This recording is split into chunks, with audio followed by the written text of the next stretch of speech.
And new books for fall 2014, this is politics, and there's one religious book, which I'll do right now. This is a fantastic find, The Good Book by Grayling, a humanist Bible. When I heard this had come out, so maybe a year ago, although I'm not quite sure when it was published, but when I found out about it, it was about a year ago. This is 2011. I ordered it, or I found it at my university library, and it was great. It is structured just like a Christian Bible. It's got histories and Genesis and sages and Proverbs and Acts and epistles and all that stuff. And what's great about it is that it's secular, obviously. So when it talks about Genesis, it's talking about evolution. I don't know what's in songs. I can't imagine that. I don't know what Grayling is putting in there. But another thing I should mention, though, this is Grayling's compilation, but most of the writing are taken from other sources, essentially from the Western canon. So I've read, I don't know, probably I don't even know if I should say a tenth, probably not a tenth, maybe a 20th of it. A lot of the sages I've read, and the good at the back, the final one is called The Good. There's a lot of stuff that you can pick out from this. For example, Confucius is definitely in here. I can see a lot of Confucius in the sages, for example. There's Aristotle, there's Plato, there's all the classics, Shakespeare, all of that stuff's in here, and he doesn't cite anything. And he was asked about that in an interview. Why not? Why did you put citations on where you got certain things? And he said he didn't really want the book to be about that. He wanted the book to be a self-contained inspiration. And he does list at the very, very back all the authors he took content from, but not where the content is in the book. But if you know what those authors write on, then you can find it as you go. You can kind of tell where he's getting certain things from. Like Confucius, for example, is fairly clear in the sages. But anyways, I think this is fantastic, and I was actually going to buy a nice hardcover of it, which would have been $25 on Amazon, which is not. I don't like paying like that kind of money for books. I buy mostly used books, but I got this essentially for $2 at a library sale. Like, I don't know how I got so lucky to get this, but anyways, so that's fantastic, and you should check that out, especially if you are an atheist, but also if you're religious and you just like inspiration. You can get inspiration from other writers. So that's fantastic. Fantastic find. Probably the best find out of all the books I've got here. Here is some kind of for interest's sake. Banned in the U.S., a reference guide to book censorship in schools and public libraries by Foerstel. I am interested in why books are banned. Usually the reason is religious heresy or something like that. This is 1994 published. But I notice also here a lot of Steinbeck is censored, like his, where was it? The Catcher in the Rye, although, oh no, that's Salinger. Catcher in the Rye is a horrible book, though, and just poor writing. Of Mice and Men is Steinbeck, and there was another one by Steinbeck, Grapes of Wrath, I think. Yeah, there it is there. Lord of the Flies was banned in the States somewhere at some point. Mark Twain, The Adventures of Tom Sawyer, like that's American history. That's silly. Anyways, so I'm curious about why these books were banned and what's really the problem here. And I don't know if it'll talk at all about censorship in general, but it's never worked. So, and what's the fear? Usually it's conservatives that are censoring. If conservatives are so worried about what's contained in certain books, if they think they hold the best ideas, then what are they worried about other ideas? Because if other ideas are poor, then they can be easily thwarted by your superior ideas. But no, instead they're afraid of ideas, which suggests that their ideas aren't superior. The other aspect of censorship, though, can be maturity and innocence. They don't want children reading about hardcore sex or whatever it might be at a young age, because they don't want children worried about that so early. That's another reason to censor. And I think basically everyone does that anyways. They do censor some things from young kids. So that could be an argument, but in terms of ideas, in terms of political ideas, I guess you could make an argument that everything has an appropriate age, or at least an appropriate maturity, if not age. So, not. I think it's strange. It would be strange to suggest that certain ideas are corrupting, or I think it's more about what ideas are beneficial at the time. And the next one is Free Market Manifesto by Steve Forbes, Why Free Markets Are Moral and Big Government Isn't. So I'm not sure if this is the same Forbes that has that Forbes magazine, but I know there are all kinds of other books. I know a lot of the Ayn Rand Institute, for example, has published books talking about the moral case for capitalism.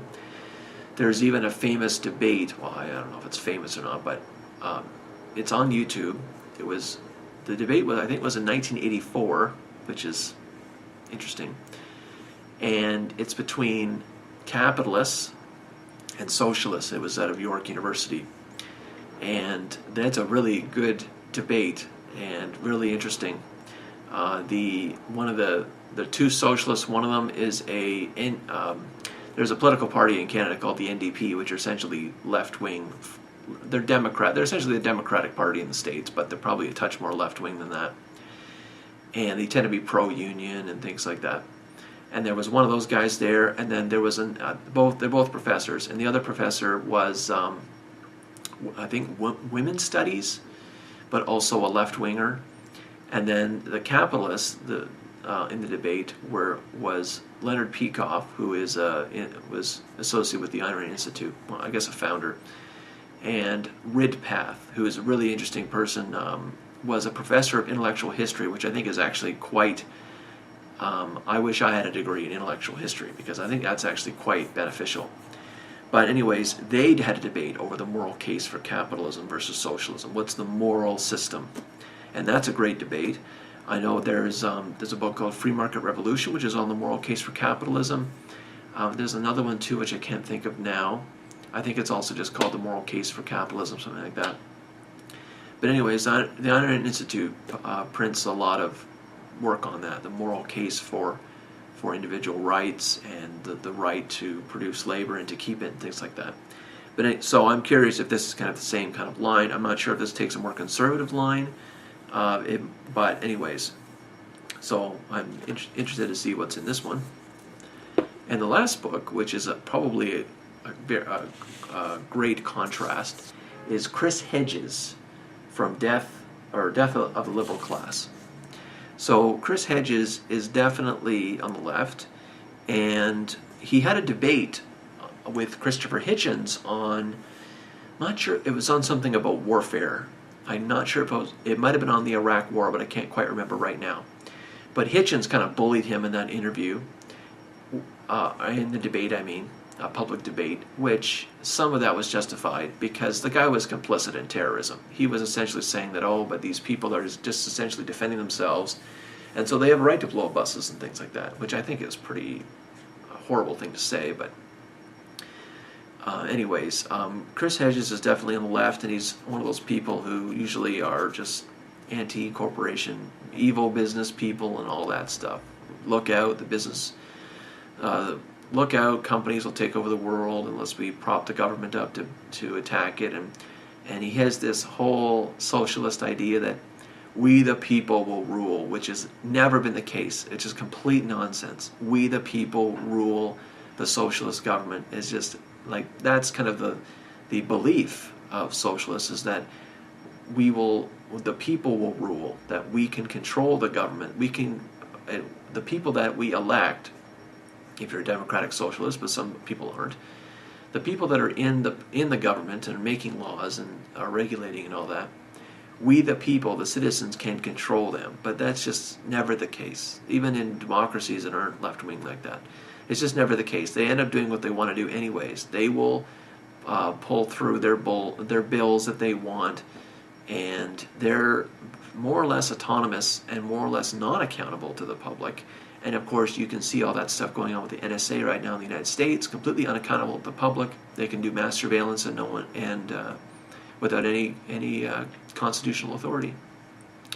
So there's this strange utopian belief that the people, the masses, the millions of people in a country or whatever, can somehow align all their interests, which of course is problem number one, to then enact what they want through government, which is problem number two. And so I have no idea why people still think that way.